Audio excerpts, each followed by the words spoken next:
Hello दोस्तों, आज हम आपके लिए लेकर आए हैं कहानी का छठा भाग। तो चलिए आगे की कहानी शुरू करते हैं। दोनों ने एक साथ सिंघानिया प्लेस में प्रवेश किया। अदिति के पैरों के लाल निशान छपते चले गए। ये देखकर सारे पेंटर के साथ नौकर आश्चर्य से देखने लगे। वहीं हरी काका की पत्नी आशा जी ने देखा तो आश्चर्य से मुंह पर साड़ी का पल्लू रख लिया और हरी काका को इशारे से कहने लगी, देखिए इस घर की बहू मिल गई। देखिए कैसे दोनों साथ में आ रहे हैं। नहीं चाहते हुए भी भगवान ने कैसे दोनों का गृह प्रवेश करवा दिया। मुंह बंद रखो अपना, कुछ भी बोलते हो इस जीवन में। अर्नव बब्बू फिर दोबारा शादी कभी नहीं करेंगे। तभी अर्नव ने इशारा किया तो आशा जी भाग कर आई और अदिति के पैर धुलाने ले गई। पैर धोकर अदिति अर्नव के साथ दादू के कमरे में गई। आदित्य बाबू अपने बेड पर आंख बंद कर लेटे हुए थे। अर्नव ने आवाज लगाई तो दादू ने आंखें खोली। उनकी नज़र सीधे अदिति पर ठहर गई। अदिति ने हाथ जोड़कर कहा, नमस्ते दादाजी। दादाजी ने लेटे लेटे आशीर्वाद देने के लिए हाथ उठा लिया। फिर पोते की तरफ देखकर सवाल भरी नज़रों से देखा, ये कौन है? अर्नव बताने लगा, लेकिन सच्चाई छुपा लिया दादू। ये मेरे स्कूल के टाइम की बैचमेट है। काफ़ी साल बाद आज मिले तो हम आपसे मिलाने के लिए लेकर आ गए। दादू अब उठकर बैठे। अदिति थोड़ी हेल्थी थी, भरा हुआ बदन था, लेकिन नीली आंखें कहीं न कहीं दिया की याद दिला रही थी। आओ बेटा बैठो, दादाजी ने कहा तो वो उनके पास सोफे पर बैठ गई और अदिति से बातें करने लगे। तब अर्नव वहाँ से निकलकर रसोई में आ गए और हरी काका को चाय बनाने के लिए कहा। फिर वो बाहर से ही दोनों को बात करते हुए देखने लगा। अदिति दादू के साथ बात कर रही थी। दादू बीच बीच में खूब हंस रहे थे। वो भी बीच बीच में हंस रही थी। दोनों को घुलना मिलना देखकर अर्नव को एक सुकून सा मिला और मन ही मन भगवान से प्रार्थना किया कि अदिति को इस जॉब के लिए मान जाए। कुछ देर में आशा जी 3 कप चाय लेकर अदिति जी के कमरे की तरफ बढ़ गई। तभी भीमा भी आ गया। अर्नव भाई कहाँ हो? आपसे कुछ जरूरी बातें करनी है। अर्नव अब भी बाहर से दोनों को बातें करते हुए देख रहा था। हौले हौले मुस्कुरा रहा था तो उसने भीमा की आवाज़ पर ध्यान नहीं दिया। ये देखकर भीमा बाजू में जाकर खड़ा हो गया और अर्नव को देखने लगा। तभी वो उसकी नज़रों का अनुसरण करते हुए एक बार कमरे के अंदर देखा जहाँ वो लड़की बैठी थी। अरे ये लड़की कौन है जिसे देखकर भाई इतना मुस्कुरा रहा है? भीमा की तरफ अदिति का पेट था, इसीलिए उसने पहचाना नहीं उसे। वो अर्नव से पूछने लगा। तभी अदिति ने बाहर की तरफ देखा तो भीमा देखकर चौंक गया। वहाँ पे कुछ चारों में खास खाना रिश्ता भी भागीदारी और काफ़ी सभी बीमार थे। उस दिन तो मैं अपना शोध के लिए बाप चढ़ गए थे। अर्नव ने कुछ बोला नहीं, बस शोर से उसका कान खींच लिया और बीमा के आगे हो गया। बीमा क्या कर रहे हो? मैंने कुछ गलत कहा क्या? अरे कुछ बोलने से पहले एक बार सोचो। तो तभी आशा जी चाय लेकर दरवाजे पर आ गई।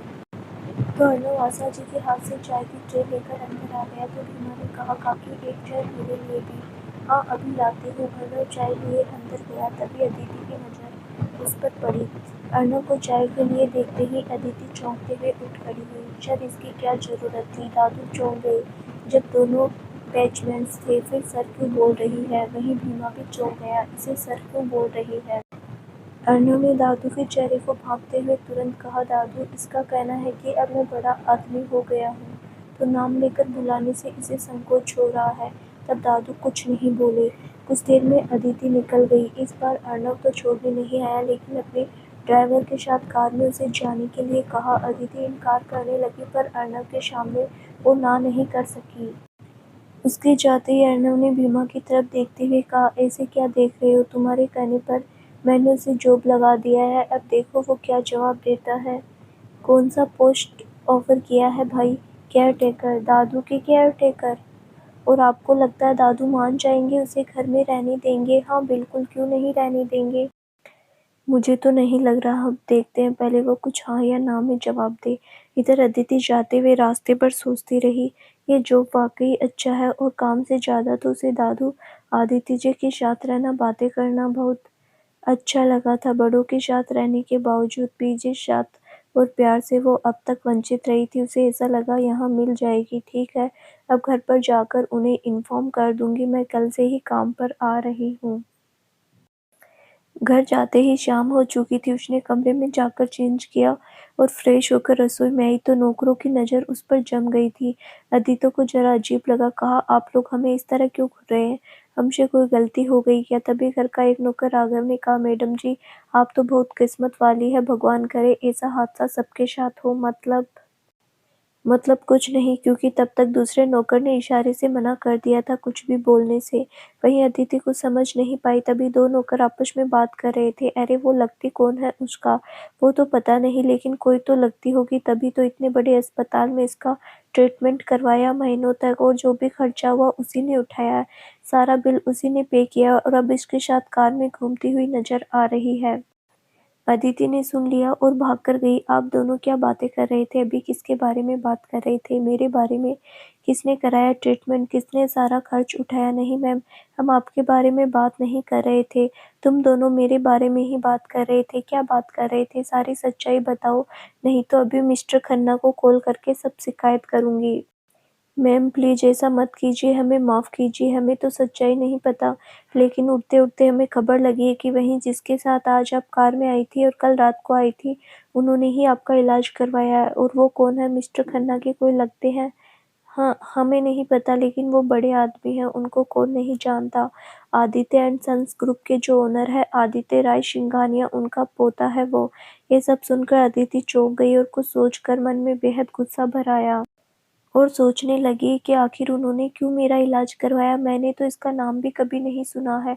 वो इतने बड़े आदमी क्यों मेरा इतना खर्च उठाया? आखिर क्या वजह है? क्या चाहिए इसे मुझसे? ओह! तभी तो डॉक्टर नहीं होने के बावजूद भी अस्पताल में बार-बार आता था। मैं कैसे समझ नहीं पाई, नोटिस नहीं कर पाई, और मिस्टर खन्ना से पूछने पर बताया भी नहीं एक बार। वो सर पकड़कर बैठ गई। मन बेहद बेचैन हो गया था। वो अपने कमरे में आई और इधर-उधर से चक्कर काटने लगी। क्या वजह है? उसे क्या फ़ायदा है? इतने बड़े आदमी को मुझसे क्या ज़रूरत होगी? क्या काम होगा जो उन्होंने मेरा इलाज कराया? क्या वाक़ई उसने मेरी मदद की? नहीं, नहीं, आजकल बेवजह तो कोई अपनों की भी मदद नहीं करता, तो फिर ये मेरी इतनी मदद क्यों किया? क्यों जान बचाई?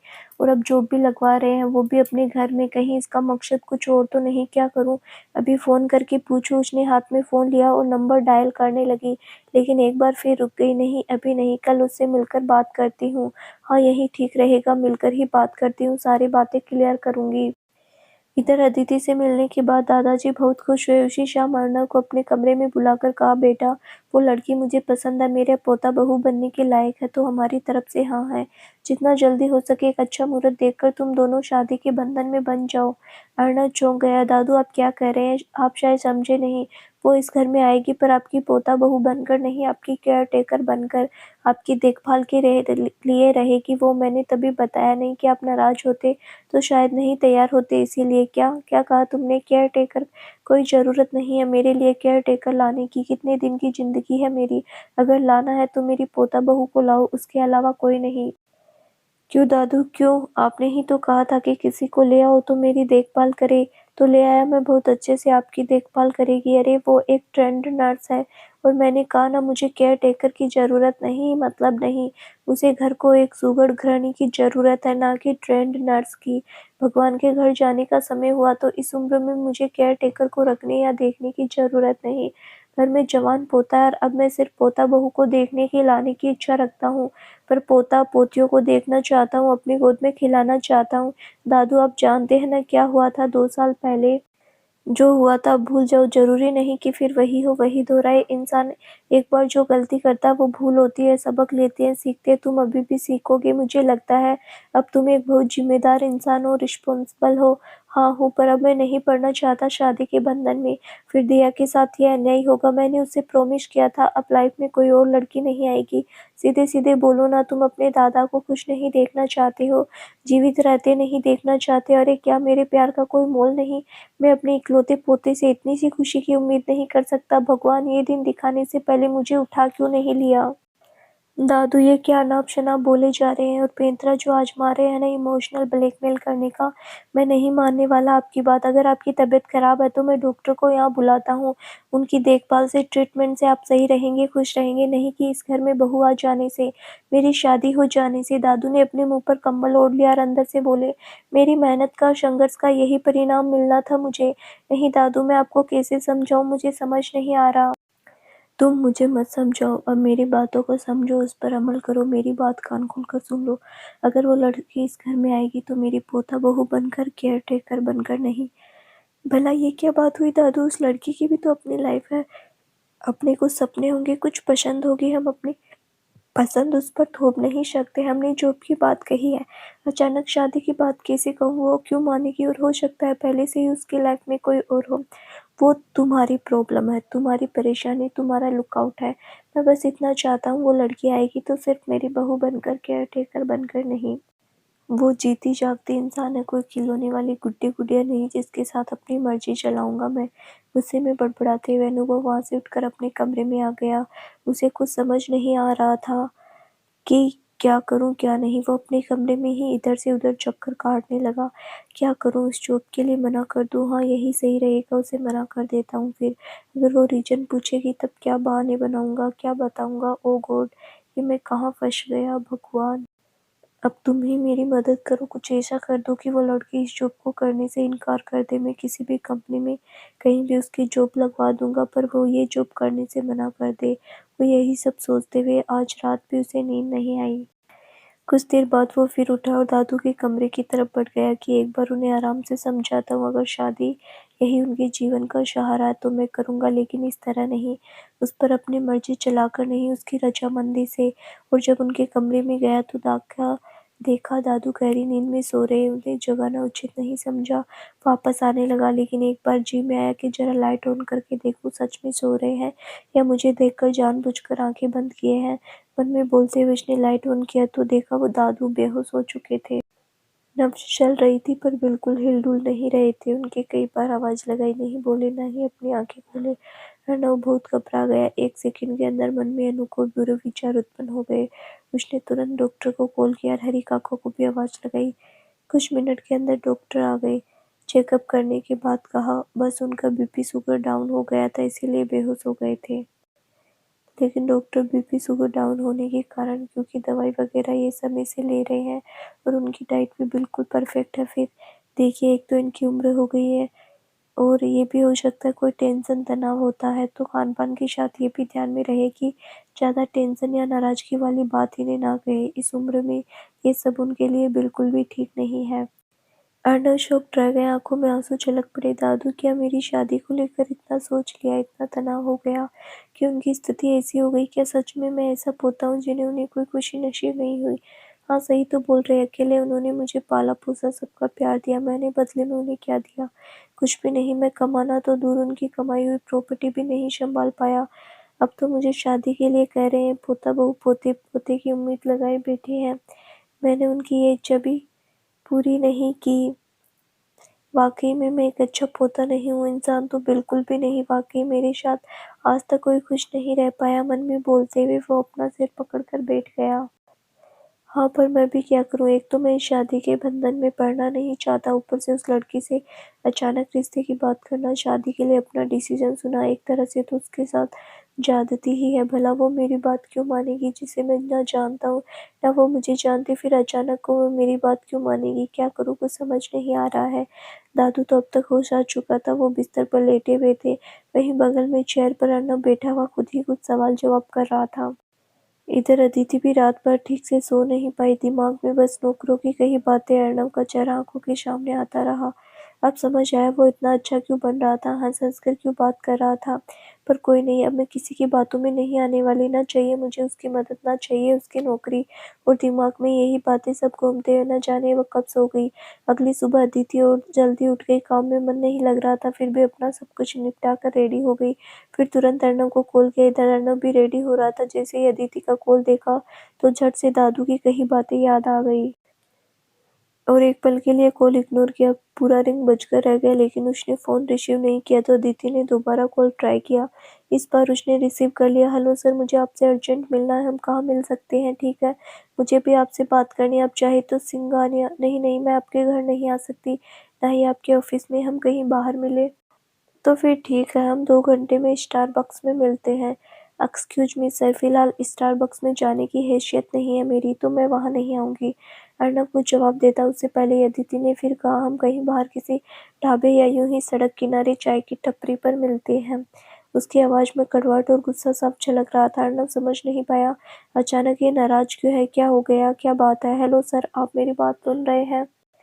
हाँ, हाँ, सुन रहा हूँ। ठीक है, कोई बात नहीं, मैं आता हूँ, लेकिन कब आऊँ समय आप ही बता दीजिए। मैं रेडी हूँ, जब अपने निकलेंगे तो मुझे मैसेज कर दीजिएगा, मैं आ जाऊँगी, ठीक है? मैं 1 घंटे में आ रहा हूँ। हाँ, ठीक है, सुनिए, मेरे घर के पास जो हाईवे के बाएँ तरफ एक पक्की सड़क गई है, उसी के किनारे जो चाय की टपरी है, वहीं पर मिलते हैं, वहीं पर आ जाइए। ओके, मैं जल्दी आता हूँ। और हाँ, एक और बात, आपको मुझे पिक करने की ज़रूरत नहीं, मैं ऑटो लेकर आ जाऊँगी, ठीक है?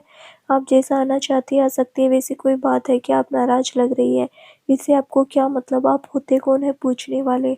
मैं ज़रा हँसकर क्या बात कर ली आपके साथ? आप तो मेरी लाइफ़ में कुछ ज़्यादा ही इंटरफेयर करने लगे। सॉरी अगर आपको बुरा लगा हो तो, मेरा मतलब नहीं था। वो तो हम मिलकर बात करेंगे, फिर पता चलेगा क्या मतलब था आपका। सॉरी क्या कहा आपने? कुछ नहीं। आप आइए फिर मिलकर बात करते हैं, और फ़ोन रख दिया। अर्नव समझ नहीं पाया ये अचानक इतना नाराज़ क्यों हो गई, क्या बात हो गई? कहीं मिस्टर खन्ना ने तो कुछ कह नहीं दिया? पर वो तो दिल्ली से बाहर है, तो फिर खैर मिलकर बात करता हूँ, क्या बात है?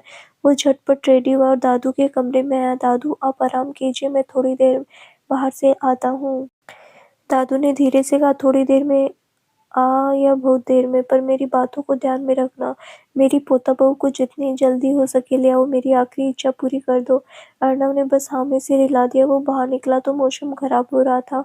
आसमान में काले बादल घिरने लगे थे, ऐसा लग रहा था तूफान भरी हवा चलेगी। वो चारों तरफ नजरें दौड़ाई और कार में बैठ गया। अचानक दादू की कई बातें दिमाग में घूमने लगी। वो आएगी तो मेरी पोता-बहू बनकर, वरना केयरटेकर बनकर नहीं आएगी। उसने तुरंत मन में बोला, एक काम करता हूँ, इस लड़की को यहाँ से हटा देता हूँ, फिर दादू शादी की जिद ही छोड़ देंगे। ना रहेगा बाँस, ना बजेगी बाँसुरी। अगर दादू पूछेंगे तो बता दूँगा कि शादी का नाम सुनते ही वो लड़की भाग गई, यहाँ से चली गई। उसे मुझसे शादी नहीं करनी थी। हाँ, यही सही रहेगा, और उसके साथ बेवजह ज़्यादती करने से अच्छा उसे यहाँ से कहीं बाहर भेज दूँ। लेकिन क्या वो इसके लिए तैयार होगी? हो जाएगी। जब सारी सच्चाई बताऊँगा उसे तो अवश्य मान जाएगी। मैं उसे दूसरे सिटी के ऑफ़िस में जॉब लगवा दूँगा। मन में यही सब बोलते सोचते अर्नव अदिति के बताई चाय की टपरी पर आ गया। इधर अदिति ने भी अपना पर्स मोबाइल निकाला और बाहर निकलने लगी। मौसम एक बार फिर खराब हो रहा था। तब तक 2 नौकर ने मना भी किया। वो इतने गुस्से में थे कि वो बिना उसकी परवाह किए वहाँ निकल गई। मिस्टर खन्ना के बंगलो से बाहर सड़क पर निकलकर उसने ऑटो लिया। अपने बताया चाय की टपरी पर आ गई तो अर्नव पहले से वहाँ मौजूद था। वो अपनी कार से टेक लगाकर वहाँ खड़ा था तो अदिति को एक बार फिर दिखा नहीं, नजर नहीं आया। अदिति उतरी और इधर-उधर नजर दौड़ाने लगी। तब तक अर्णव ने उसे देख लिया और कार के पीछे से निकला तो अदिति भी अब नजर ठहर गई। उसने मैरून कलर की कुर्ती, ब्लैक ट्राउजर पहना था और अपने लंबे बाल को साइड मांग कर खुला छोड़ रखा था। उस पर हल्की मेकअप बहुत प्यारी लग रही थी। अदिति की नज़र अभी भी उस पर नहीं पड़ी थी तो वो इधर-उधर देख भी रही थी और अपना मोबाइल निकाल लिया कॉल करने के लिए। तब अर्णव ने सामने आकर मुस्कुराते हुए बोला, हेलो मिस ब्यूटीफुल। उसने बेहद गुस्से में अर्णव की तरफ देखा। Wow, looking gorgeous, beautiful, gorgeous my food. पहले मेरी बात का जवाब दो, तुम हो कौन और मुझे कैसे जानते हो? मैं कौन लगती हूँ तुम्हारी? तुम मुझे कैसे जानते हो? सर से अचानक तुम सुनकर अर्णव चौंक गया। अरे तुम्हारे मुंह में दही जम गया क्या? पूछ रही हूँ तुम हो कौन? उसका लहजा सुनकर अर्णव शौक था, फिर भी बेहद सहज होकर उसने कहा, क्या आप मुझे नहीं जानती? मैं हूँ अर्नव सिंघानिया। अगर आप मेरे नाम से नहीं जानती तो शायद बिजनेस टाइकून आदित्य रॉय सिंघानिया का नाम सुना होगा। मैं उनका पोता हूँ। मैंने अपना कार्ड दिया था, उस पर लिखा भी है, शायद आपने ठीक से देखा नहीं। अर्नव ने बेहद शालीनता से जवाब दिया, मेरे पास एक यही काम नहीं है देखने के लिए कि कौन क्या किसका पोता। तुम ये बताओ मुझे कैसे जानते हो? मैं आपको कैसे जानता हूँ ये बात मैं बाद में बताऊँगा। पहले ये बताएं कि आप इतने गुस्से में क्यों हैं? इतना खूबसूरत चेहरे पर ये गुस्सा उफ़ कतई ज़हर है। ये मज़ाक करने का समय नहीं है। मैं वाक़ई बेहद खतरनाक हूँ। जितना पूछा जाए उतना ही जवाब दो। तुम मुझे कैसे जानते हो? मेरी मदद क्यों की? मेरा ट्रीटमेंट क्यों कराया? हॉस्पिटल का सारा बिल तुमने पे किया। अब अर्नव को समझ आया कि उसकी नाराज़गी की वजह क्या है। अर्णव ने जवाब नहीं दिया। कुछ देर तक चुपचाप बस उसकी तरफ देखता रहा। जो पूछ रही हूँ उसका जवाब दो। तुमने मेरा ट्रीटमेंट क्यों करवाया और अब मुझे जॉब भी दिलवा रहे हो? आखिर क्यों? क्या चाहिए मुझसे तुम्हें? मुझे आपसे कुछ नहीं चाहिए, कुछ भी नहीं। जब मुझे आपके साथ हुए हादसे के बारे में पता चला तो मैं वहाँ पर गया था। फिर पता चला कि आपका कोई नहीं है, तब मैंने आपका ट्रीटमेंट कराया। बस एक इंसानियत के नाते आपकी मदद करना चाहता था और कुछ नहीं। इंसानियत और मदद बाय फुट आज के ज़माने में ये शब्द बने ही नहीं हैं। सीधे-सीधे बोलिए मुझसे क्या फ़ायदा, आपको क्या चाहिए? आप इंसानियत और मदद की बात करते हैं। अरे अपने तो अपने होते नहीं, वे तो मदद के नाम पर अपना उल्टा सीधा करते, अपना मतलब निकालते और आप पराया होकर इतना सब किया जिसे मैं दूर-दूर तक जानती नहीं, नाम भी नहीं सुना है। उन्होंने मेरी मदद कर दी इंसानियत के नाते, कुछ ज़्यादा ही आश्चर्य की बात नहीं है। मिस्टर सिंघानिया, अर्नब सिंघानिया था वो, उसे बदतमीज़ी तो दूर कोई ऊँची आवाज़ में बात करे ये भी पसंद नहीं था। वो यहाँ अदिति जैसे-तैसे उससे बात कर रही थी जो कि उसे पसंद नहीं आ रहा था, लेकिन फिर भी उसकी बातों को काफ़ी देर तक सुन रहा था। वो अभी भी शांत था और खुद को नॉर्मल कर रखा था ताकि अपनी बातों को समझा सके। लेकिन अदिति ने उसे चुप देखा तो आगे बढ़ी और उसका कॉलर पकड़ लिया। बातों को गोल-गोल घुमाओ मत, जो पूछ रही हूँ उसका जवाब दो। अर्नब ने आगे बढ़कर अपने कॉलर की तरफ देखा, फिर अदिति की तरफ। अब तक अपना आपा खो चुका था। वो झटके में उसका हाथ अपने कॉलर से हटाया और उसकी बाँह को दोनों तरफ से कसकर पकड़ते हुए बोला, हाउ डेयर यू, तुम्हारी हिम्मत कैसे हुई मेरे गिरेबान पर हाथ डालने की? इज्जत से बात कर रहा हूँ तो राश नहीं आ रहा? अरे कोई नहीं लगती हो तुम मेरी, और लगना तो छोड़ो, दूर दूर तक जानता भी नहीं हो। और तुम्हारे बारे में पता करने जाऊँ, इतना समय नहीं है मेरे पास, इतना वेला नहीं बैठा हूँ। मैंने वाकई बिना किसी मतलब के तुम्हारी मदद की। अगर तुम्हें पसंद नहीं आ रहा, एहसान लग रहा है तो चुका दो मेरा एहसान। हाँ चुका दूंगी, मैं नौकरी करूंगी, चाहे जो भी मिले, एक एक पाई चुका दूंगी। अर्नब अब की बार बेहद खिसियानी हंसी हंसा। ना तुम्हारे पास कोई सर्टिफिकेट है, ना कोई डिग्री, तुम्हें जॉब मिल जाएगी खुली आंखों से सपने देखने का मतलब ये नहीं कि दिन दहाड़े तुम्हें खुली सड़क पर खुली आंखों से सपने देखो। मिस अदिति, उसके लहजे से अब अदिति शर्म रह गई। पहली बात, तुम्हें तो जॉब मिलेगी नहीं, अगर मिलेगी भी तो कुछ रुपल्ली वाले। उससे क्या तुम मेरा एहसान और कर्ज चुका पाओगे? इतना तो जो खर्च किया मैंने तुम्हारे पीछे, तुम्हारी सारी जिंदगी बीत जाएगी, फिर भी मेरा कर्ज और एहसान चुका नहीं पाओगे। इसीलिए मैं जो बोलता हूँ वो मान लो, मेरा तुम्हारा कर्ज और एहसान तो तुरंत मुक्ति मिल जाएगी। अर्नब आया तो आराम से बातें करने, अपनी बात और परिस्थिति को समझाकर उसे इस शहर से बाहर भेजने के लिए, पर जो भी उसका प्लान था उस पर अदिति के रवैये ने पानी फेर दिया। वो भी अपना आपा खो बैठा और सारी बातें बिगड़ गई। अब तक आसमान में काले बादल पूरी तरह घिर आए थे, तूफानी हवा के साथ झमाझम बारिश हो गई थी। वहाँ टपरे पे बैठे लोग, आसपास के सभी लोग भाग गए। अब सड़क पर सिर्फ वो दोनों ही थे। तेज हवा में अदिति के लंबे लंबे बाल लहरा रहे थे, चेहरे पर आ रहे थे, मैं चुका दूंगी, मैं नौकरी करूंगी, चाहे जो भी मिले, पर एक एक पाई चुका दूंगी आपका। उसने कुछ जवाब नहीं दिया तो अदिति अर्नब की तरफ सवाल भरी नजरों से देखने लगी। हाँ सही कह रहा हूँ, तुम्हारी सारी जिंदगी बीत जाएगी, फिर भी मेरा कर्ज और एहसान चुका नहीं पाओगी। इसीलिए मैं जो बोलता हूँ वो बात मान लो मेरी। बोलते ही अर्नब की आंखों में जो नाराजगी दिख रही थी, उसकी बात में जो कठोरता थी, उससे अदिति डर गई। पर वो सामान्य दिखने की कोशिश करने लगी। उसके सामने वो अपना डर दिखाना नहीं चाह रही थी, पर फिर भी अदिति का कलेजा धक-धक करने लगा, गला सूखने लगा, वो थूक निकलने लगी और अंदर ही अंदर दिल रो पड़ा। वहाँ कहाँ फंस गई, बार-बार भगवान क्यों फंसा देता है? क्या इतनी तकलीफ देने के बाद भी उनका मन नहीं भरा? जो कुएं में से निकलती हूँ तो अगले ही पल खाई में गिर जाती हूँ। क्या हुआ? क्या सोचने लगी? ठीक ठीक, मैं आपके घर में केयर टेकर का जॉब करूंगी, उसी से आपका कर्ज चुका दूंगी, मुझे नहीं चाहिए किसी का एहसान। नहीं, तुम्हें केयर टेकर की जॉब नहीं मिलेगी, मेरे घर में कुछ और करना होगा तुम्हें, मतलब मुझसे शादी करनी होगी। सुनकर अदिति सन रह गई। वाट, शादी? दिमाग ठिकाने पर है तुम्हारा? क्यों, तुम्हें कोई डाउट है? अर्नब ने एक आईब्रो उठाते हुए कहा। पर शादी क्यों नहीं? मैं आपसे शादी नहीं कर सकती, कभी नहीं, कतई नहीं। बोलते हुए अदिति की आंखों में आंसू बहने लगे। देखो ये तुम्हारे आंसू मुझ पर कुछ असर नहीं करने वाले, तो इसे बहाना बंद करो। अदिति ने आंसू पोंछते हुए कहा, आपका कर्ज चुकाना है, वो तो मैं आपके घर काम करके भी चुका दूंगी, इसके लिए शादी की जरूरत क्यों? तुम्हें कर्ज कैसे चुकाना है ये मैं तय करूंगा, तुम नहीं। उसकी आवाज में बेहद गुस्सा था। उसकी बातें सुनकर अदिति सोखते नर्वस हो रही थी, पर फिर भी खुद को सामान्य करते हुए बड़े आराम से कहा, देखिए आप इतने बड़े आदमी, आपको तो एक से एक लड़कियां मिल जाएगी, अच्छी से अच्छी लड़कियां शादी करने के लिए राजी होगी, फिर मुझ जैसी साधारण लड़की से क्यों शादी करना चाहते हैं? आपको क्या फ़ायदा मिलेगा ये मैं आपको बताना ज़रूरी नहीं समझता, और फ़ायदा है इसीलिए आपसे शादी कर रहा हूँ, नहीं तो इतना पैसा मैं यूँ ही आपके पीछे खर्च नहीं करता। मैं बेवकूफ़ नहीं हूँ, बिजनेसमैन हूँ, मैं इन्वेस्ट वहीं करता हूँ जहाँ से रिटर्न में मूल रकम से कई गुना ज़्यादा अच्छा मिले। देखिए, आप मुझे कोई भी काम दे दीजिए, मैं कर लूँगी, आपके सारे कर्ज़ चुका दूँगी, पर प्लीज़ मुझसे शादी के लिए फ़ोर्स मत कीजिए। मैं आपसे शादी नहीं कर सकती, मुझसे शादी नहीं करनी आपसे। आपसे क्या, किसी से भी नहीं करनी, कभी नहीं। मुझे नफ़रत है शादी से। शादी से तो क्या, इस शब्द से नफ़रत हो गई है। नफ़रत शादी से आपको है, मुझे नहीं। मुझे बहुत इंटरेस्ट है शादी में, तो आपको मुझसे शादी करनी ही होगी। अगर कर्ज़ चुकाना है तो मैं कर्ज़ तो चुका दूँगी आपका, लेकिन मैं आपके घर जॉब भी नहीं करूँगी अब। और आपसे शादी तो बहुत दूर की बात है, आप चाहे जो भी कीजिए, पर मैं आपसे शादी नहीं करूँगी। अदिति की आवाज़ में दृढ़ता थी। दूर की बात नहीं, बहुत नज़दीक की बात है। अब तो किसी भी कीमत पर मुझसे शादी करनी होगी, वरना शायद आप मुझे जानती नहीं मैं कौन हूँ। इस तरह फँसा दूँगा आपको कि कोई पुलिस, कोर्ट कचहरी कोई नहीं निकाल पाएगा, बचा पाएगा आपको।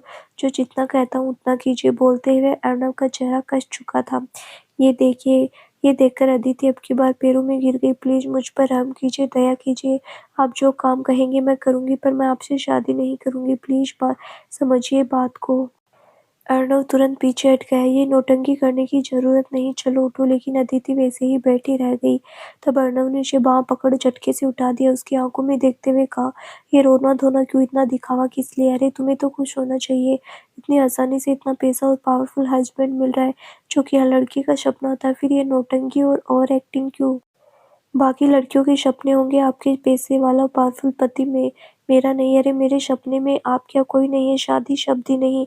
फिर कैसा पति और ससुराल कैसा? मैं फिर से रिएक्ट कर रही हूँ। प्लीज़ मुझसे शादी के लिए मत फ़ोर्स कीजिए, मैं नहीं करूँगी। अरे आप इतने बड़े आदमी, एक बार इशारा करेंगे तो सैकड़ों लड़कियों के कदमों में आ जाएगी। फिर क्यों मुझे अनाथ के पीछे लगे हुए, कि उसकी दुनिया तबाह करने पर लगे? उसकी दुनिया पहले से ही तबाह हो चुकी है। अर्नव चुपचाप उसकी बातें सुन रहा था, समझने की कोशिश कर रहा था, इसलिए कुछ देर तक चुप रहा। अदिति फिर बोली, इतनी भी ज़्यादती किसी के साथ करना ठीक नहीं।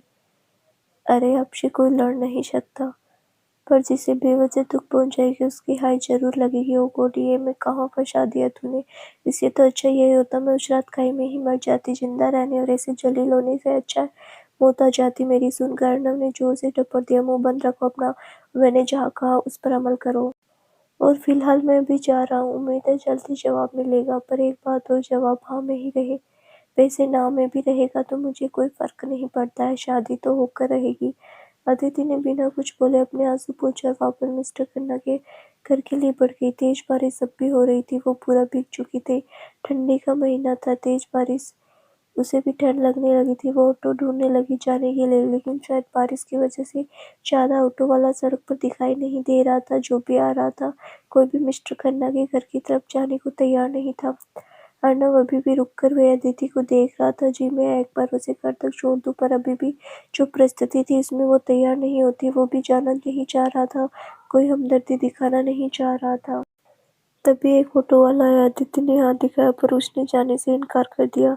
तभी अर्नव ने दूर से ही ऑटो वालों को आंख दिखाई। ऑटो वाला तुरंत वापस मुड़ा और कहा, मैं बैठिए, मैं आपको छोड़ देता हूँ। अदिति चुप कुछ देर में मिस्टर खन्ना के घर पहुंच गई, सीधे अपने रूम में चली गई।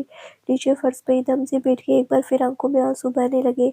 मैं बार बार धोखा खाने के बाद में जिंदगी कैसे इंसान को पहचान नहीं पाती हूँ, कैसे लोगों की बातों में आ जाती हूँ। हाँ, चाचा चाची के बारे में तुम जानती थी मुझे पसंद नहीं करते थे, पर मेरी सहेली, हम तो एक दूसरे पर आंख बंद कर भरोसा करती थी, जान देते थे। फिर भी उसने ऐसा किया तो मेरी आंखें नहीं खुली। कैसे मैं भरोसा कर लिया ऐसे इंसान पर।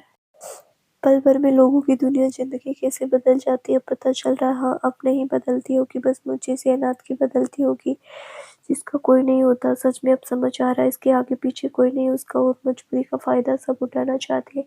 पहले मेरे चाचा चाची, फिर सहेली, चाचा का चाची का तो समझ आया, पर पैसे के लालच में मुझे बेच रहे थे और ये किसी और से शादी कराकर। पर यहाँ तो इतने बड़े बिजनेसमैन है जिसके पास किसी भी चीज की कमी नहीं है, उसे मुझसे क्या फायदा? यही सब मन में सोचते हुए वो बेटी आंसू बहाती रही। इधर अर्नव भी कार में बैठा अपने घर की तरफ चल पड़ा। उसे भी कुछ ठीक नहीं लग रहा था। ध्यान हटाने के बावजूद आंखों के सामने बार बार अदिति और उसका रोता हुआ चेहरा आ रहा था, तो अपना ध्यान बटाने के लिए उसने एफएम ऑन कर गाना बजा दिया। अचानक उसके दिमाग में कुछ आया, तुरंत फोन निकाल कर किसी को अदिति का फोटो भेज दिया। फिर उसे फोन लगाकर कहा, जितनी जल्दी हो सके इस लड़की के बारे में पूरा डिटेल निकाल कर दो मुझे। जी सर, मुझे कुछ घंटे दीजिए, मैं आपको पता करके बताता हूँ। अदिति किसी भी कीमत पर इस शादी के लिए तैयार नहीं थी। वो अर्नव की बात और उसके रवैये से बेहद घबरा गई थी। इसी वजह से वो पूरा दिन कमरे में ही बंद रह गई। रसोइया काका ने कई बार खाने के लिए आवाज लगाई। एक दो बार नौकर भी दरवाजा खटखटाया, लेकिन उसने ना तो दरवाजा खोला, ना ही खाना खाने के लिए हाँ बोला। वो बस इसी उधेड़-बुन में थी कि इस सब में कैसे निकलूं, कैसे बचूं, पर समझ नहीं आ रहा था क्या करूं। अचानक ही उसके दिमाग में कुछ सूझा और मन को मजबूत करते हुए कहा, नहीं, मैं अब और यहाँ नहीं रहूंगी, ये शादी भी नहीं करूंगी।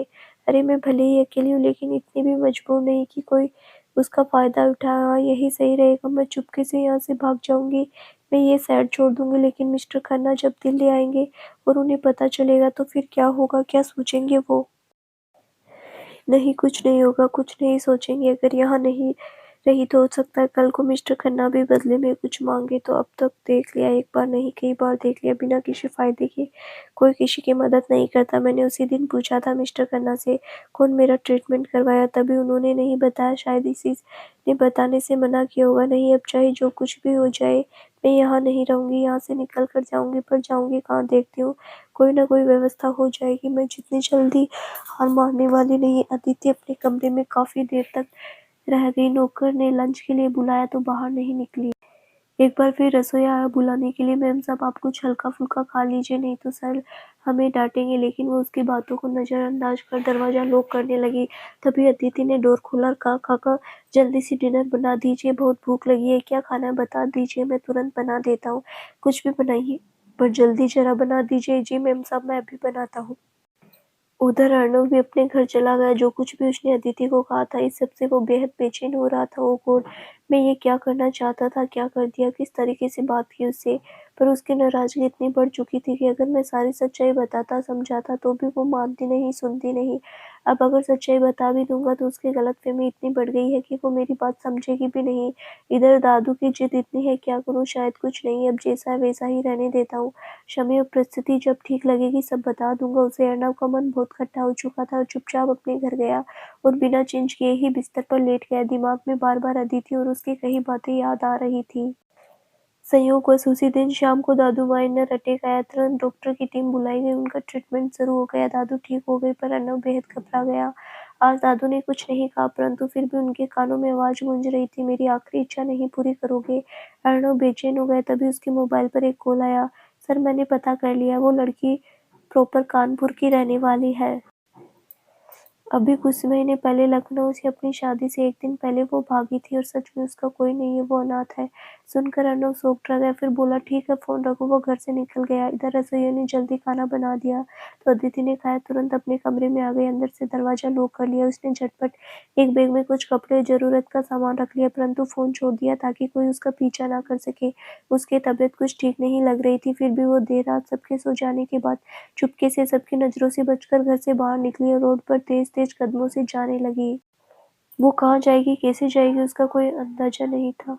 पर इस घर में निकलकर वो एक सुकून मिला, राहत मिली। खुद को आजाद समझ रही थी, परंतु होना तो कुछ और ही था। अभी मुश्किल से कुछ ही दूर गई होगी कि अचानक एक कार उसके सामने आकर रुकी। अदिति बेहद चौंक गई, पीछे की तरफ गिरती गिरती बची, फिर संभली और कार की तरफ देखने लगी। तभी अर्णव कार से बाहर निकला। अदिति को जोर का झटका लगा। अर्णव बेहद कोल्ड वॉइस में बोला, अच्छा तो भागने की तैयारी थी। अदिति बेहद डर गई, कुछ बोल नहीं पाई। तभी अर्णव ने कहा, मैंने आपसे कहा था भागने की कोशिश मत कीजिएगा, फिर भी आप मेरी बात नहीं सुनी तो परिणाम भुगतने के लिए तैयार हो जाइए। चलिए बैठिए कार में। नहीं, मैं नहीं बैठूंगी, मैंने कहा चुपचाप कार में बैठिए, हंगामा करने की जरूरत नहीं। आप जिद करेंगे तो मैं पुलिस को बुलाऊंगी। शौक से बुलाइए प्लीज, मेरे मोबाइल से कॉल कर दीजिए। मेरा नाम देख करके पुलिस मिनट के अंदर यहाँ रहेगी, लेकिन जान लीजिए अरेस्ट मुझे नहीं आपको करेगी। मुझे मुझे क्यों करेंगी, मैंने तो कुछ किया ही नहीं। क्यों नहीं किया, इतना कर्ज लेकर बैठी है और आप आधी रात को चुपचाप भाग रही थी। अदिति अवाक रह गई, कुछ समझ नहीं आया क्या करूँ क्या नहीं। अर्णव ने फिर कहा, बैठ रही है या अपना तरीका आजमाऊं। अदिति चुपचाप बैठ गई। तो दोस्तों, अब क्या होगा आगे अदिति के साथ जानने के लिए इस कहानी को अगला भाग जरूर देखिए, जो बहुत जल्द ही इस चैनल पर प्रसारित किया जाएगा। धन्यवाद।